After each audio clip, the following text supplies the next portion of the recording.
اعوذ باللہ من الشیطان الرجیم۔ پناہ مانگتا ہوں میں اللہ کی شیطان مردود سے۔ بسم اللہ الرحمن الرحیم۔ السلام علیکم ورحمۃ اللہ وبرکاتہ۔ دوستان محترم، غسل کے کل کتنے فرض ہیں آج ہم اس پر گفتگو کریں گے، اور ان میں سے ایک بھی رہ جائے تو غسل نہیں ہوگا، انسان پاک نہیں ہوگا، انسان ناپاک ہی رہ جائے گا۔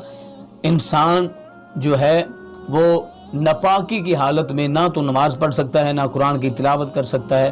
لیکن اس سے پہلے میری چھوٹی سی گزارش ہے کہ اگر آپ نے ابھی تک ہمارا چینل سبسکرائب نہیں کیا تو جلدی کے ساتھ ہمارے اس چینل کو کریں سبسکرائب، اور ہماری اس ٹیم کا حصہ بنیے گا تاکہ ہم اور آپ سب مل کر دینی مسائل سمجھنے اور جاننے کی کوشش کریں۔ اللہ رب العزت ہم سب کو اسی طرح دین اسلام پر عمل کرنے کی توفیق نصیب فرمائے۔ دوستان محترم، آج اس دور میں ہماری نوجوان جو نسل ہے نا، ان میں سے 80% جو لوگ ہیں ان کو غسل کے جو فرض ہیں ان کا علم نہیں کہ کل غسل کے فرض کتنے ہیں۔ جب بھی آپ کسی سے پوچھیں گے تجربہ کیجئے گا، جو کہتے ہیں نا میں بہت زیادہ پڑھا لکھا ہوں، میرے پاس فلاں ڈگری بھی ہے، میرے پاس فلاں ڈگری بھی ہے، اس سے اتنی بات بس پوچھئے گا کہ بھائی میں مانتا ہوں کہ آپ کے پاس تمام ڈگریاں موجود ہوں گی، تمام کوالیفیکیشن آپ نے کی ہوں گی، لیکن میرا آپ سے سوال یہ ہے کہ غسل کے کل فرائض کتنے ہیں؟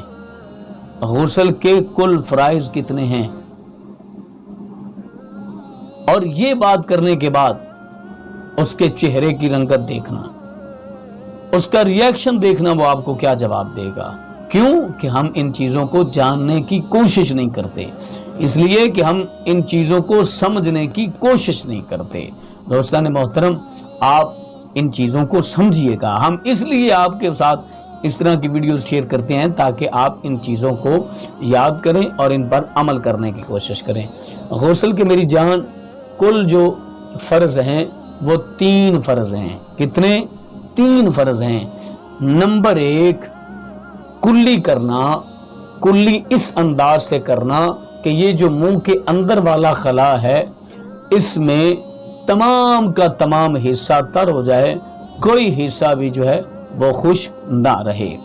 نمبر 2، ناک میں پانی ڈالنا یہاں تک کہ یہ جو آپ کی نرم ہڈی ہے اس ہڈی سے پانی جا کر ٹچ ہو جائے، اس کا جو کنارہ ہے وہاں تک پانی پہنچ جائے۔ نمبر 3، سر کے والوں سے لے کر پاؤں کی تلیوں تک تمام کے تمام جسم پر اچھے طریقے سے پانی بہانا، یہاں تک کہ سر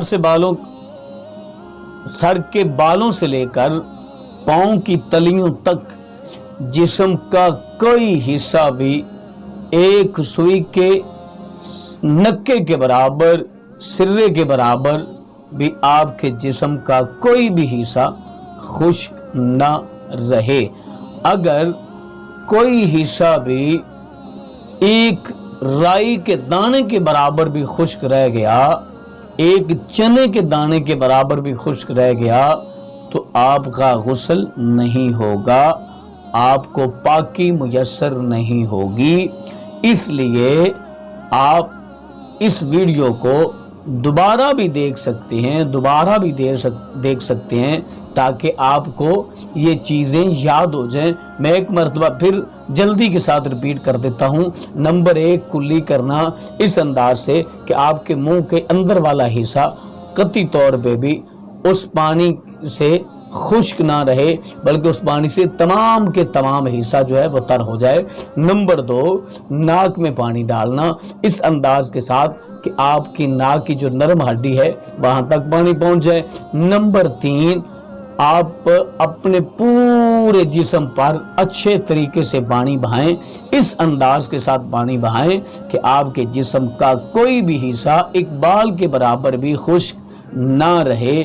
تو یہ 3 فرض ہیں غسل کے، ان میں سے کوئی ایک فرض بھی رہ گیا تو آپ کا غسل مکمل نہیں ہوگا، آپ کو پاکی میسر نہیں ہوگی۔ تو ہمیں امید ہے کہ آج کی ہماری ویڈیو آپ کو اچھی لگی ہوگی۔ اگر اچھی لگی ہے تو ہمارے چینل کو کریں سبسکرائب، اور صدقہ جاریہ سمجھ کر دوست احباب کے ساتھ لازماً شیئر کیجیے گا. ملتے ہیں نیکسٹ، تب تک اللہ نگہبان.